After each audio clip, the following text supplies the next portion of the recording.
Hello guys, welcome to our YouTube channel. कल हमने TY/BCom semester 6 financial management का working capital का proforma देखा था। आप लोगों को एक बार याद दिला दूं कि प्रोफर्मा में 3 कॉलम्स रहेंगे। पर्टिकुलर्स का एक कॉलम रहेगा unit into rates into periods और अमाउंट रुपीज़। सिर्फ आपको करंट एसेट्स और करंट एसेट्स में raw material, work in progress के अंदर 3 पार्ट रहेंगे, रॉ मटेरियल, लेबर, ओवरहेड और फिनिश गुड्स, डेटर। ये सारी इतनी ही चीज़ें याद करनी है और कैश एंड बैंक बैलेंस। उसमें ये सब चीज़ को प्लस करके टोटल करंट एसेट्स आएगा हमारा, उसको ए मानेंगे। और करंट लायबिलिटीज़ में आपको क्रेडिटर्स याद करना है और आउटस्टैंडिंग एक्सपेंसेस, ये टोटल करंट लायबिलिटीज़ बी आ जाएगा। ए और बी को माइनस करके जो हमारा वर्किंग कैपिटल आएगा उसमें सेफ्टी मार्जिन दिया रहेगा तो उसको ऐड करके हमारा नेट वर्किंग कैपिटल मिल जाएगा। अभी हम लोग क्वेश्चन नंबर 1 स्टार्ट करते हैं। क्वेश्चन नंबर 1 आपको दिया गया है, इस तरह दिख रहा है आप लोगों को। क्वेश्चन रीड कर लेते हैं। आपको एस्टिमेट वर्किंग कैपिटल बनाना है, ठीक है। प्रोडक्शन दिया हुआ है, सेलिंग प्राइस दिया हुआ है, रॉ मटेरियल है, डायरेक्ट वेजेस, ओवरहेड्स, ये सारी चीज़ें आपको वर्किंग नोट में करना है, ठीक है। आप वर्किंग नोट बनाएंगे। वर्किंग नोट में आपको यूनिट, पहले देखो हमारा प्रोफर्मा कैसा था, unit multiply by rate multiply by period. तो हमको पहले यूनिट निकालना है, रेट पीरियड्स आपको दिया हुआ है, ठीक है। अब यूनिट निकालने के लिए हमको प्रोडक्शन दिया हुआ है, तो यूनिट का एक फॉर्मूला है, unit total production upon periods. Periods 3 तरह के होते हैं, ईयर्स दिया रहेगा, मंथ्स दिया रहेगा और वीक्स दिया रहेगा, ठीक है। ईयर यानी 360 ईयर्स यानी 1 ईयर यानी डेज दिया रहेगा, 365 डेज रहेगा। मंथ रहेगा तो 12 मंथ रहेगा 1 ईयर के अंदर और 52 वीक रहेगा, ठीक है। अब यहाँ पे मंथ से सारा दिख रहा है तो हम लोग मंथ से कैलकुलेट करेंगे, तो यहाँ पे 12 से कैलकुलेट करके हमारा आंसर आएगा 30,000 डिवाइडेड बाई 12, 2,500 पर मंथ। ये पूरे साल का दिया हुआ है, ये हमको पर मंथ कंसिडर करके चलना है, ठीक है।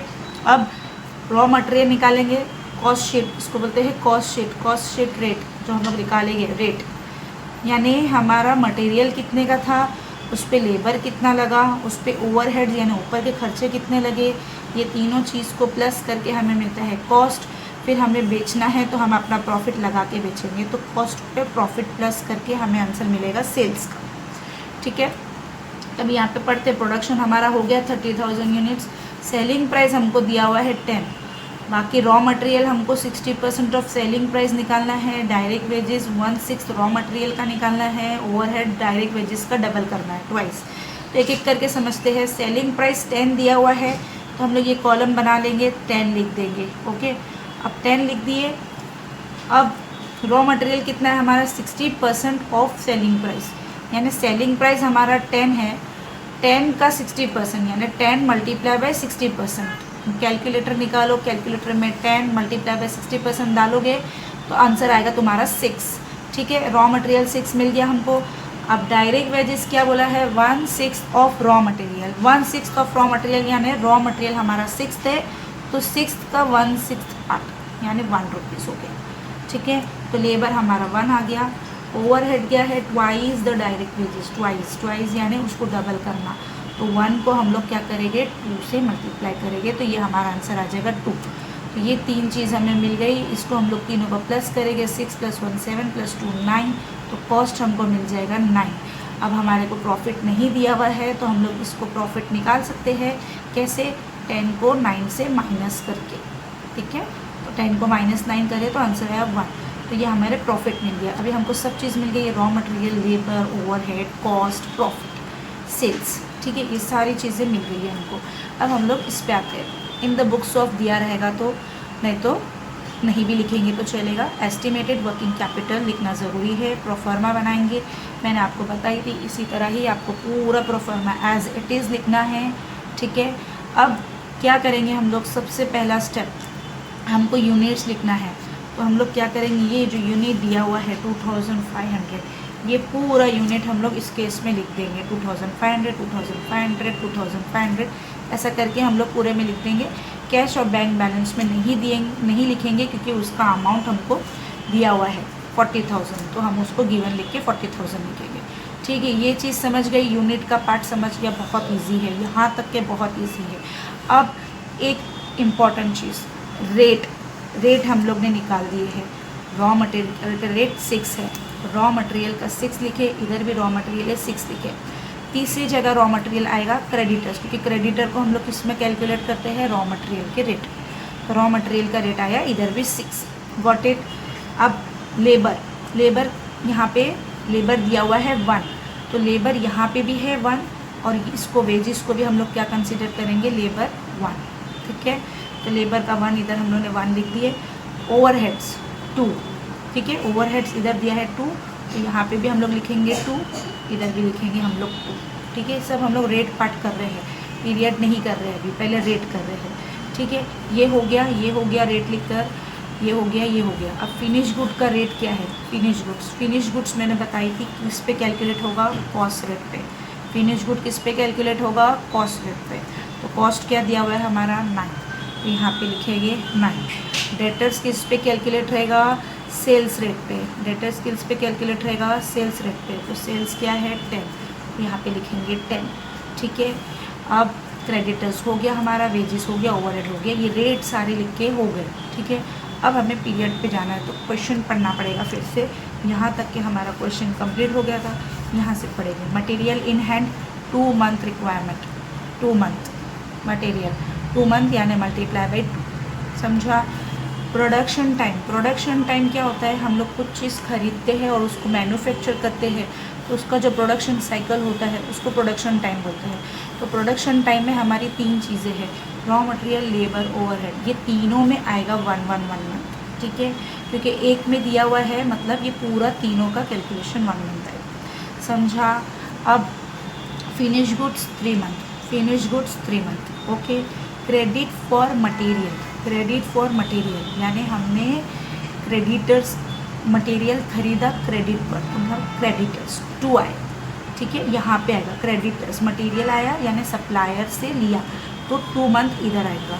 क्रेडिट अलाउड टू कस्टमर को क्रेडिट पे दिया यानी डेटर्स बना हमारा, तो ये इसमें 3 मंथ इसमें आएगा। ठीक है, कस्टमर को क्रेडिट कब करते हैं, जब हम लोग सेल्स करते हैं मतलब डेटर्स। ठीक है, परचेस करते हैं मतलब क्रेडिटर्स, समझा। तो यहाँ पे sales credit allowed to customer 3 month, तो 3 मंथ हमारा यहाँ आएगा। अब एवरेज कैश बैलेंस 40,000 हमने गिवन लिख दिया 40,000।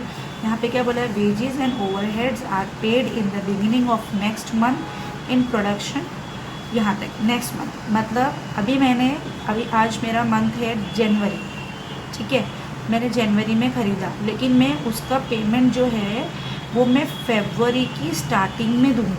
ठीक है, तो मेरा 1 मंथ में हो गया, मैंने स्टार्टिंग की 1 जनवरी को ख़रीदा, मैं 1 फरवरी को दे रही हूँ, तो इसका मतलब वही है, beginning of the next month यानी 1 मंथ का लैग पीरियड मिल रहा है। लैग पीरियड मीन्स क्या होता है, आउटस्टैंडिंग एक्सपेंसेस। ठीक है, तो आउटस्टैंडिंग एक्सपेंसेस हमारा आ गया 1 मंथ। अब ये सारी चीज़ को कैलकुलेट करेंगे, लेकिन आपको एक चीज़ का ध्यान देना है, ये वर्क इन प्रोग्रेस का जो कैलकुलेशंस है, रॉ मटेरियल, अगर इसमें क्वेश्चन में परसेंटेज नहीं दिया हुआ है, गौर से सुनिए, तो रॉ मटेरियल 100% कैलकुलेट किया जाएगा, और लेबर और ओवरहेड का कैलकुलेट करके उसका अमाउंट 50% कर देंगे। ठीक है, मैं बताती हूँ, जैसे 2500 इंटू 6 इंटू 2 30,000 है, वो लिख दिए। 2500 इंटू 6 आता है 15,000, तो 15,000 पूरा लिख देंगे क्योंकि 100% बोला गया। अब 2500 इंटू 1 तो 2500 हो गया, और उसको 50% करेंगे तो 1250 हो गया। 50% मतलब डिवाइडेड बाई 2 कर सकते हैं। ठीक है, और इसको भी सेम 2500 इंटू 2 5000 होता है, 5000 को डिवाइडेड बाई 2 करेंगे यानी 50% करेंगे तो 2500 अमाउंट होगा। ठीक है, अब ये फिनिश गुड्स को भी वैसे ही 2500 मल्टीप्लाई बाई 9 मल्टीप्लाई बाई 3 ये आएगा आंसर। इसको कैलकुलेट करेंगे ये आएगा, इसको ये तो ऑलरेडी दिया हुआ है। सारी चीज़ को कैलकुलेट करके हमारा अमाउंट आएगा 2,31,250 रुपीज़। ठीक है, और क्रेडिटर्स को भी सेम कैलकुलेट करेंगे इनका टोटल आएगा 37,500। इन दोनों को माइनस करेंगे, इसको ए को बी से माइनस करेंगे, बी को ए से माइनस करेंगे, ए माइनस बी, ठीक है, ए माइनस बी करेंगे, 1,93,750। सेफ्टी मार्जिन हमारा क्वेश्चन में कहीं भी नहीं दिया हुआ है, तो हमारा आंसर आएगा 1,93,750। आई होप आप लोगों को समझा होगा। अगर मैं फास्ट गई हूँ तो आप मुझे कमेंट करिए, मैं आपको थोड़ा और स्लोली पढ़ाऊँगी, और मैं इसका क्वेश्चन भी आपको लिंक में डाल दूँगी, शॉर्ट स्टेटस भी डालूँगी, तो उसमें आपको क्वेश्चंस मिल जाएगा, आप स्क्रीनशॉट ले सकते हो, ठीक है। Bye, thank you.